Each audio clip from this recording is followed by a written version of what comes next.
like a 5-man unit. Yep. The win isn't required. No, we don't even it's need... not. They can get 0-2, and that's fine. It's just about what they demonstrate on the Rift and how much they fight back. Because honestly, against Fred Brion, it was barely a showing. It was quite unfortunate. Yeah. As Gen G will ban away the Azir from B2D. Surprise, surprise. B2D pretty good at the champion. Trophy as well, pretty happy to play it. But Seraphine going to leave the Rift afterwards. And the Zeri, of course, going to be banned. I would expect probably 3 bottom lane bans. As there's the Lucian. Yep. So we just need a Kalista ban, and then I guess we're good. Yeah. Yeah, Nongshim has a very easy ban phase. And then... but do they ban Aphelios or do they ban Kalista? You ban Kalista, and then Gen G first locks Corki, and then you pick Aphelios Kench. I like it.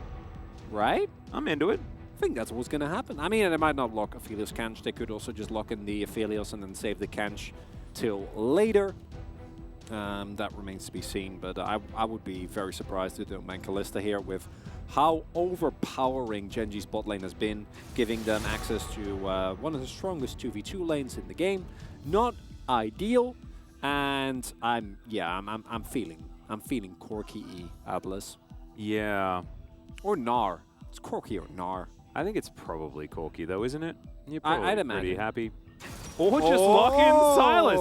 I love this because Look you're at the very grin. happy to lane into the Corki if you have this, and it also blocks Ornn and Gnar at the same time.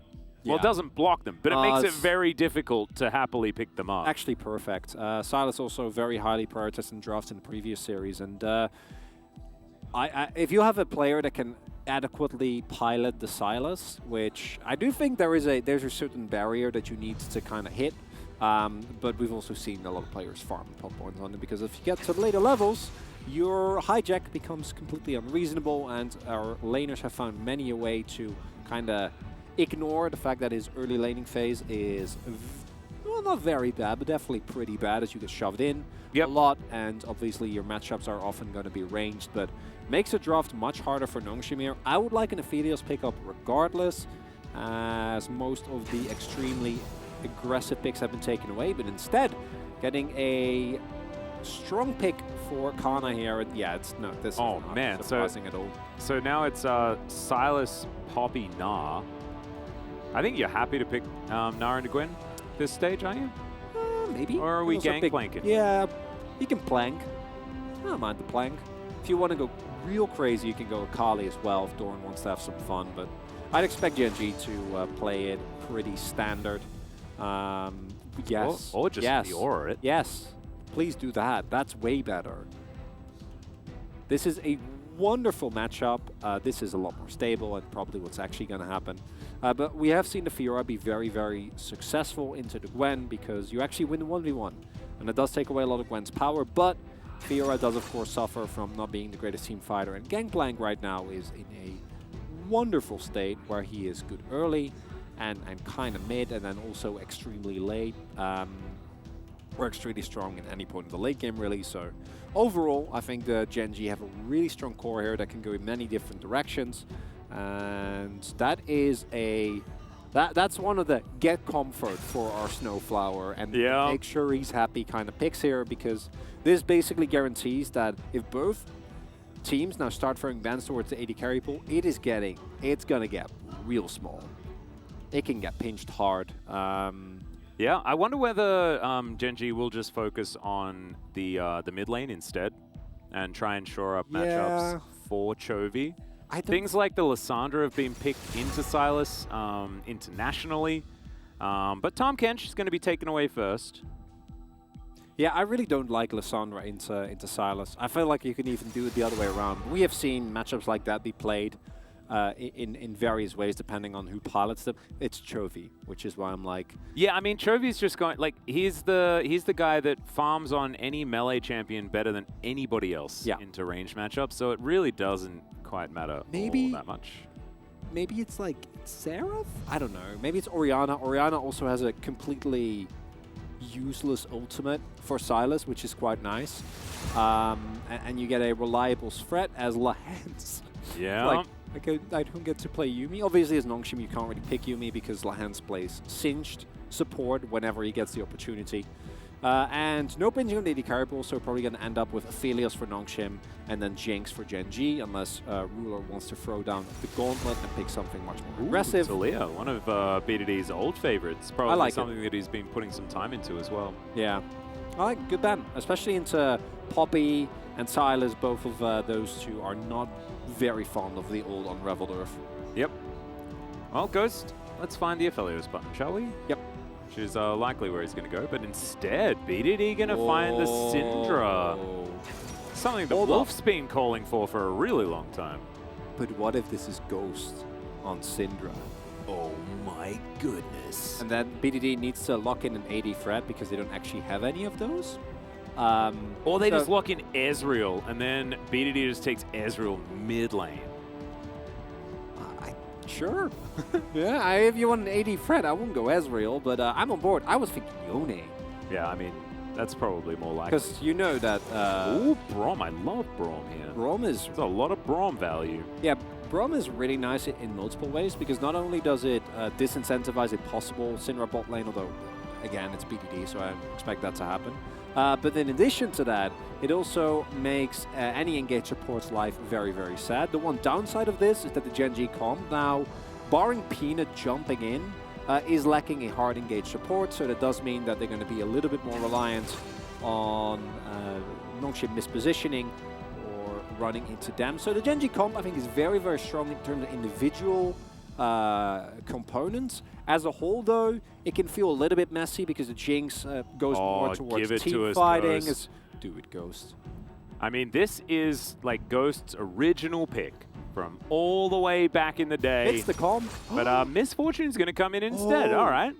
Okay, I love the Misfortune. I think Misfortune has actually been kind of a one of those sleeper OP picks. Not into Jinx, though, specifically into Aphelios. I'm hoping for the good old no interaction allowed Emax Misfortune that actually does a really good job of bullying the MF, or the MF is the bully, the Jinx out of lane. Looking at the comp overall, the Nongshim comp also feels a little disjointed because you have some pick potential. I think Syndra and Viego actually work very well together, but then you have some team fighting power, but you don't really have great setup for big Misfortune ultimates. And then for Gen G, as already mentioned, there's some team fighting, there's some dive. So a lot of this will come down to the individual execution, and then I'm going to make you guess with which team I'm going to side. Well, I don't think we even need to talk about it. There is a composition for Gen G, one for Nongshim, and we'll see whether Nongshim can get over this gigantic hurdle that's in front of them. As, yeah, this is the Gen G comp. I do like the Braum for all the hands. Definitely not his more flashy of picks. Top side of the map looking like it's pretty low range, but I do like being able to play around the map really effectively with the Gangplank, right? You can side lane in 2 lanes, theoretically, with Cannon Barrage being able to stop pushes on outer turrets and things like that. And Misfortune Nautilus, here on the other side of the rift, is a pretty cookie-cutter lane, right? You have a lot of power in the early stages. If this is the Comet variety that's just making it rain both bullets and, of course, comets, you're going to be very happy with how you can situate yourself. But it's all going to be about execution here as we hop onto the rift for Game 1.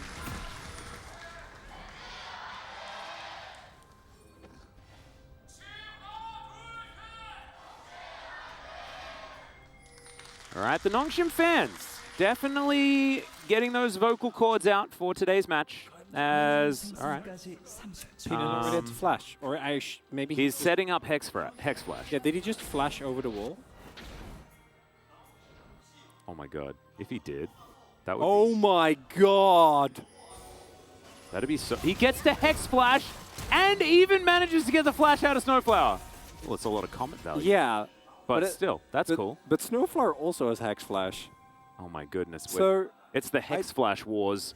If it's anyone but Snowflower, that's a colossal win. Oh dear. Oh dear. We're flashing. That's a great buffer there from Snowflowers. It's a decent stun to connect onto Ghost, but still, they get a heal, they get a flash, and Ruler flashed. So this is... It's weird. Hyper aggressive. It's weird. Okay, let's talk about what this actually means, because this is kind of cool.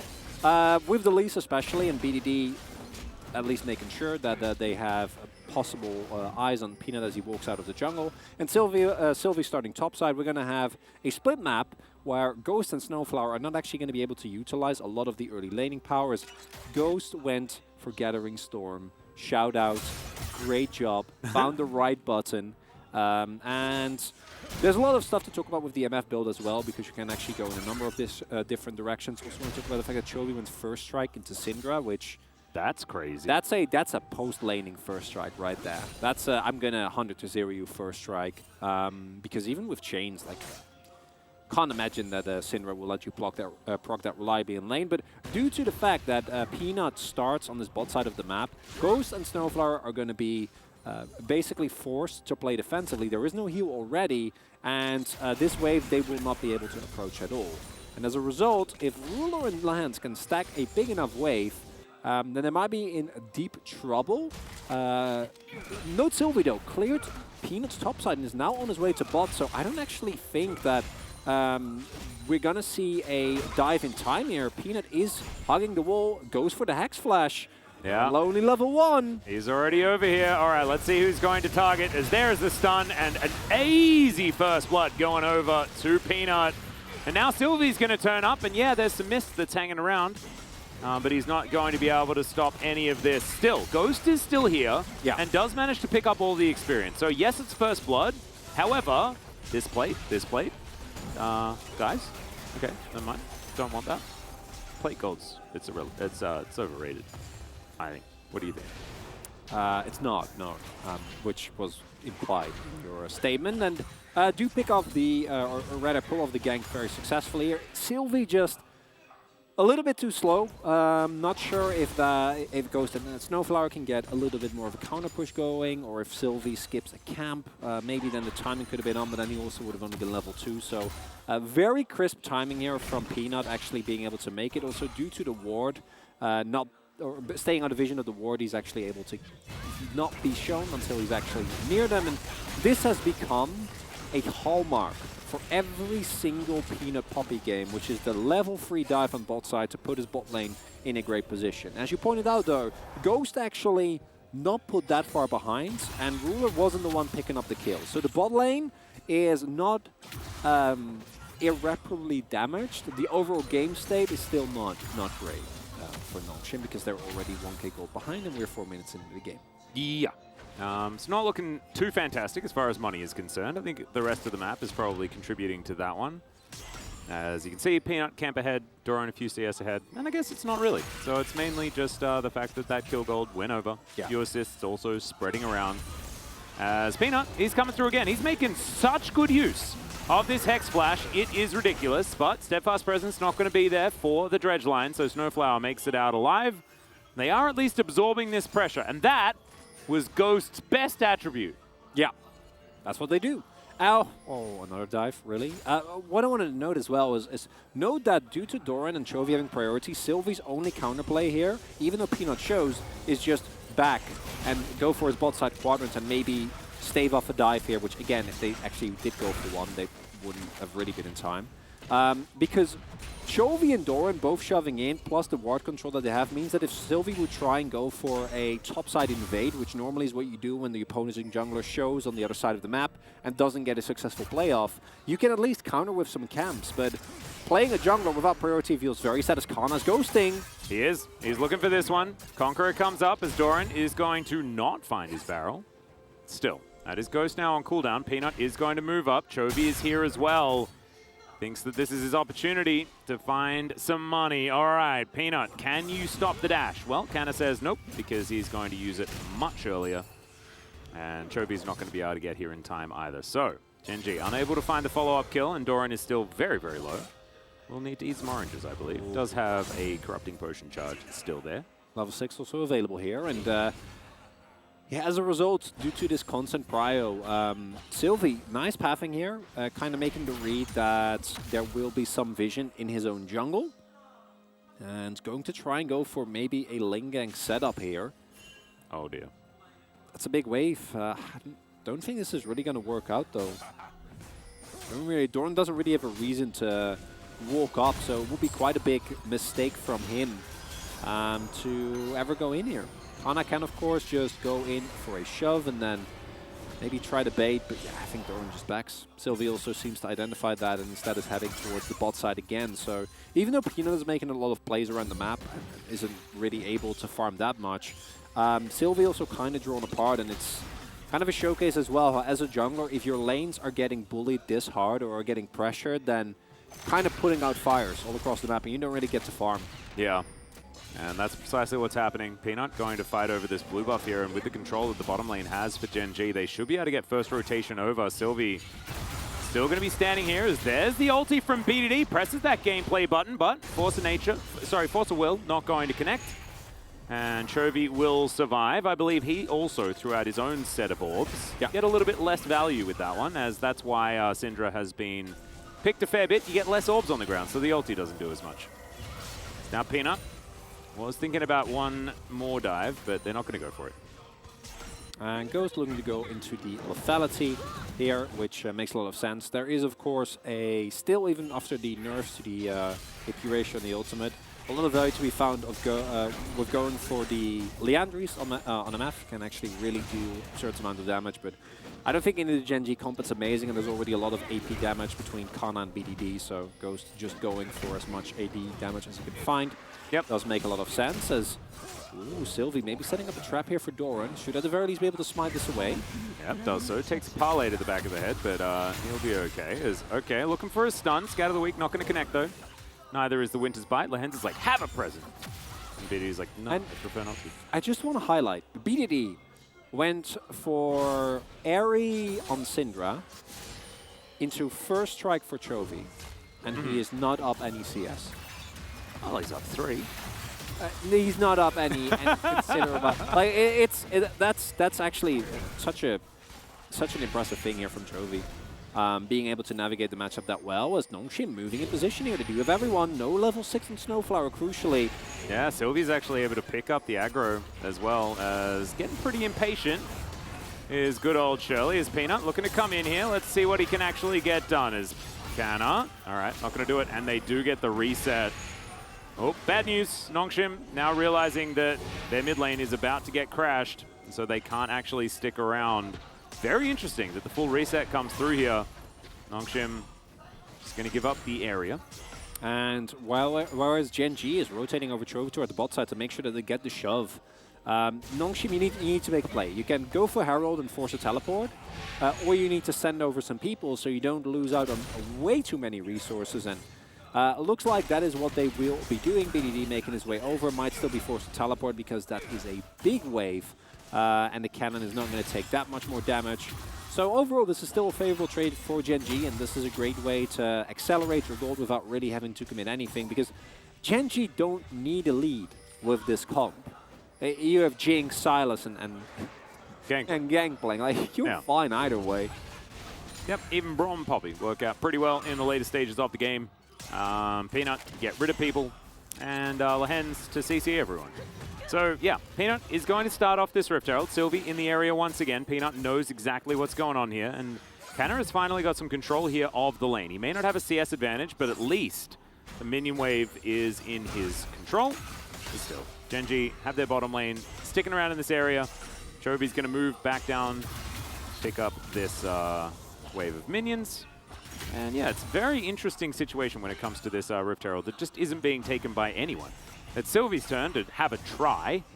And we'll see whether that means that he will be able to take it. As Snowflower moves on over as well, it's going to spot out this vision. As Peanut's on his red buff, he's like, oh, guys, really? BDD missing that ward in the brush, like walking past it 3 times made me very, very sad. And that might actually be a problem for BDD as he now gets zoned away from this turret. So counterplay from Gen G is just to try and look for a dive. BDD reads it well. Oh my goodness, that was pretty close on the Super Mega Death Rocket, but not going to quite get there is Peanut looking for BDD. Oh, great scatter of the week. Nice. Fantastic work there from the Syndra. Doesn't worry too much about Poppy, does old Syndra, because she doesn't do very many dashes. But this is the benefit. Gen G just get to probably take the majority of this turret. I think Chovy should be able to at least get another plate. Oh no, BDD comes over. He does have pretty good wave clear. And overall, I think it's an okay trade if you can get first turret blood, which every turret has 5 blades, and you're not really ever getting prior on any of the lanes, besides maybe top. So a top dive into a Herald Crash would be really good if you can get it as Nongshim. That will kind of redeem some of the lost momentum for you. But with this type of draft, with Syndra and MF, you need to get some things going. You need to get some early skirmishes, and I actually really like that Genji is just like, nah, we don't have to fight yet. We don't really want to. And I don't think they should, because if you just get to one, preferably 2 items on champions like Jinx, like Sylas, like GP, then your fights become so much easier. And it's still possible for Nongshim if they get the old scatter into Viego resets, but it does become a lot harder. Yeah, and also you have to remember that this Rift Herald going down doesn't bother Genji too much because they have Poppy, right? And what does she do? She bonks Shelly away and says, no, those plates are not yours. So if that is something that they can reliably do, and if they can track Sylvie effectively and keep control of these waves, then I mean, where do the plates actually fall down? Oh, I love warp servers. Every time that one of those waves is getting crashed into the turret, and there's no one to pick it up, they show us, and that's really why this gold lead is so colossal, even though there's only a single kill, is because every time Nongshim is behind the play, like they're just only trying to catch up to rotations and to what Genji is doing. They're only trying desperately to make sure that they get the wave, that they don't lose too many plates. And every time they back, another plate goes, another wave goes, and it's just going to be, yeah, as you point out, Peanuts there. Yep, here's the Poppy ult. That is going to get rid of BDD, and they do manage to, yeah, get the charge. So Sylvie picks up the money. It's something. Yeah, it wasn't what Peanut wanted, I don't think, but Lehen's going to throw down the door. That worked out pretty nicely. Everfrost comes through for Chovy, but Lehen's just going to get taken down extraordinarily low, and there's the flash from Sylvie. Picks up the Heartbreaker for the kill. So we're even on kills. Not so much the money, but definitely the kills. And now Nongshim might even be able to grab this Drake. Yeah, important moment here for Nongshim, because this Drake at least allows them to get a small victory in terms of the mantle, because it was looking somewhat dire. And also mean that the Genji will have a little bit less freedom when it comes to the objectives, as we will be having. Gonna let you do the honors. Oh, it's a Cloud Soul finally. I love it. Not quite the upgraded one, but I don't think it needs it. I think Cloud Soul's already extraordinarily good. It's all right. BDD taking a bit of damage now from Chovy, and as these items start stacking up, you mentioned, you know, the scaling of this this Sylas is ridiculous. Already level 11, so got a couple of points into the hijack. Level 16 is, of course, where it gets really nutty. And as far as ultimates to steal, Ghost picked Misfortune. So yeah, that makes Sylas pretty strong.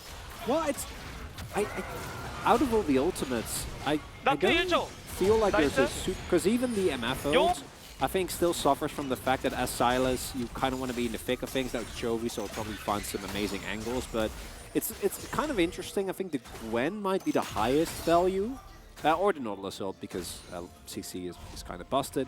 Yep. But it's more of a I'm really good at Sylas game, I think, than yeah. It's not about like there's some really cool ultimate. It was first pick Sylas. So. Yeah. It's not about that. No, and it doesn't need to be, because, again, we've seen Sylas be plenty useful as... yeah, Chovy monstrously far ahead, unsurprisingly. I wonder if we can get a look-see at what the first strike value has been thus far in the first 15 minutes of the game, because I don't expect it to be very high, but maybe I underestimated Chovy's ability to reliably proc that. I think by about this stage, last time he played it, it was like 150 gold, but I'm not entirely sure.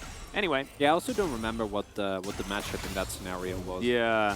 Because it should really make a big difference if you're playing it something like a Syndra or...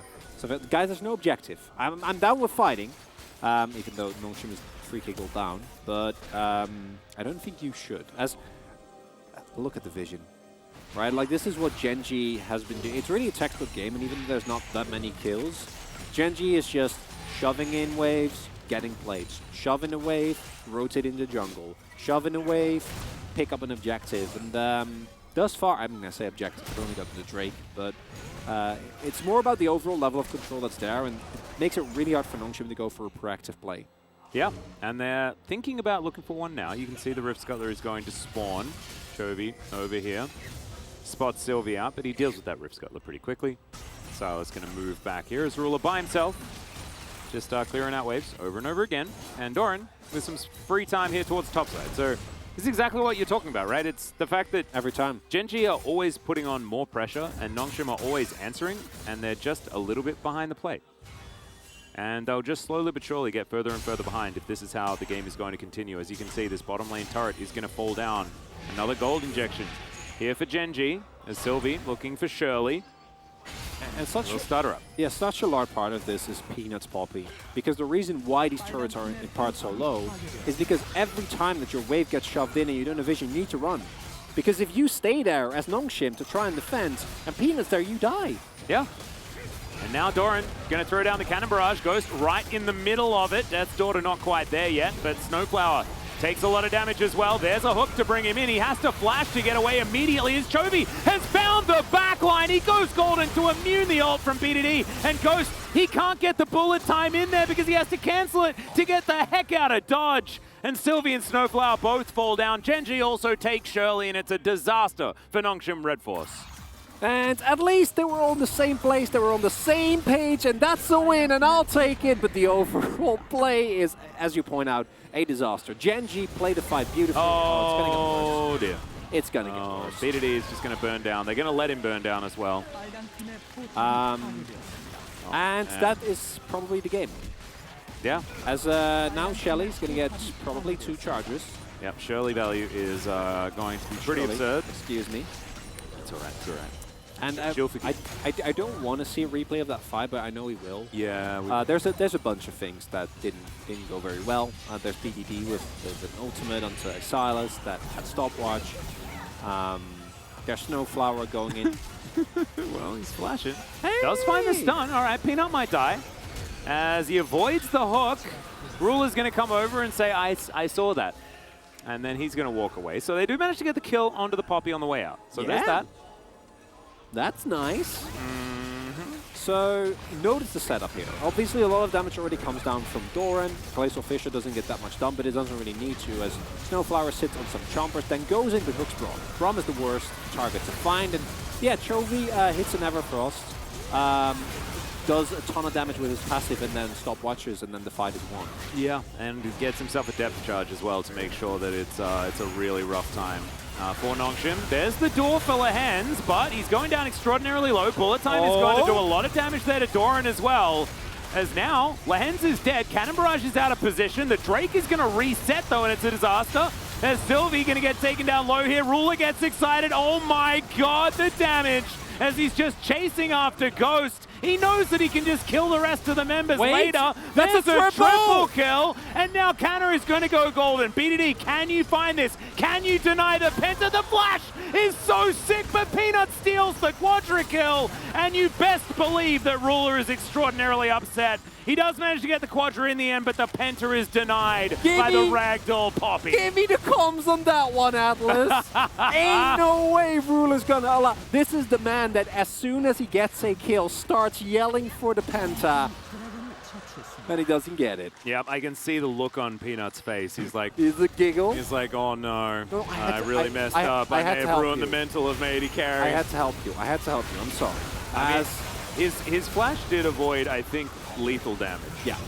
So this fight start is actually great. It actually works out really, really nicely. But then Sylvie steps a little bit too far. It's a Chovy again, who just goes into 5 people and turns his stopwatch into a Zhonya's. And as such, again, to the dismay of VODS, somewhere out there, just lives and is completely fine.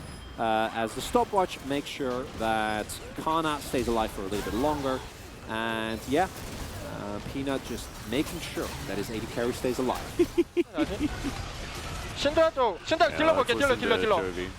Oh my god.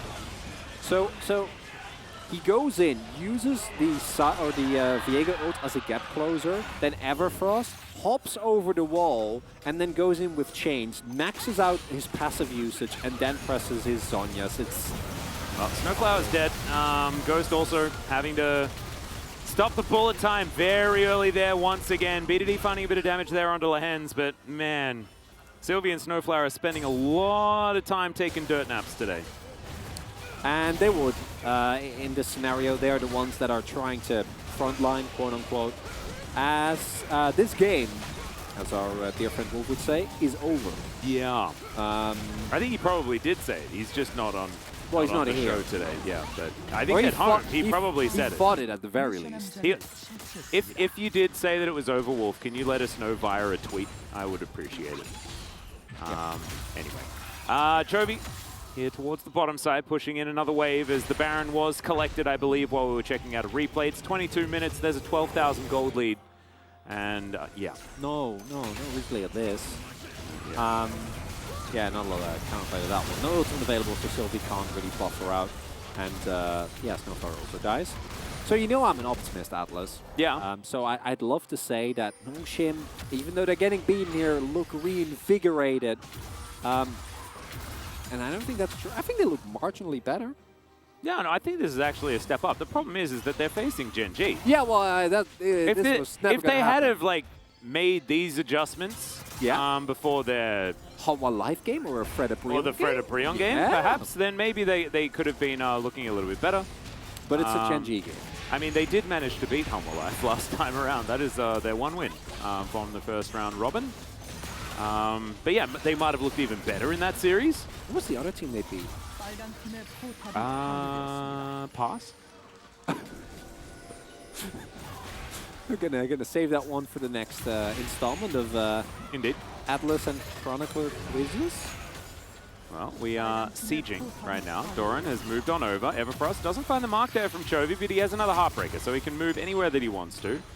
In a small radius around him. Now just looking for chains over and over again, not really taking damage, as that's a big boop. And Peanut says, nope, Nautilus is not going to be here. You cannot engage against us, and we will just take 2 turrets and 2 inhibitors in a moment's notice. And Snowflower comes back, he's like, what happened, kids? Why did you break down my house? And they say we had no choice, and they would be correct. We simply had to. There was no other option. My goodness, Chovy's gold advantage is like 7,000. Yeah. Yeah, no biggie. And where does he get CS from, guys? Well, it's not Ruler. It's not Doran either. So it's not Peanut. It's he's stealing Lehens' CS because Lehens is down 6 creeps. Yeah, that must be it. And we joke about this a lot, but what this actually showcases as Doran has sometimes you just ult yourself, I guess. I don't know. Well, Peanut's going to move on over. Doesn't find the heroic charge, but does get the flash out of Snowflower. Okay, so it's like approximately close to 4.7k. Oh, okay.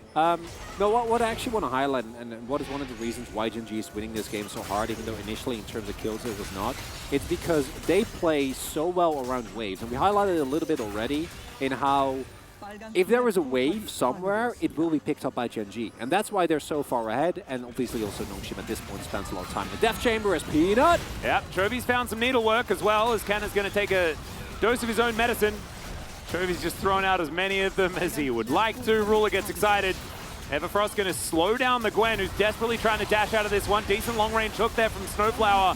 But the bullet time doesn't really do anything. Lehens has the door at the ready. And there are 3 inhibitors now dead. Nongshim with not a lot of answers. And this is 3-item jinx. Super Mega Death Rocket is going to mean that Snowflower has to go back to that fountain as quickly as possible. And Canna wishes he was a little bit more immune than he already is. His W is going to be on cooldown relatively soon, as now Ghost taking a lot of damage. These Nexus turrets are now going to fall down, and Nongshim, you have to do something. You have to make a play. Otherwise, the whole base is going to die. And I mean, it's probably going to die anyway. I was about to say, Atlas. Yeah, but okay, Steadfast Presence comes in. Snowflower is going to be pushed against his dead turret. And Canna is trying to run away. Chovy is finally going to get on in there. Sylvie takes a whole host of damage. And now Ruler is just, yeah, it's a bit of a shooting gallery here. Hold up. Sylvie's now going to try and reset. Okay, Chain Lash coming down. Wait. Chovy's going to die as well. And Doran just last hits the Nexus. There it goes. Some giggles here, some wry smiles from Gen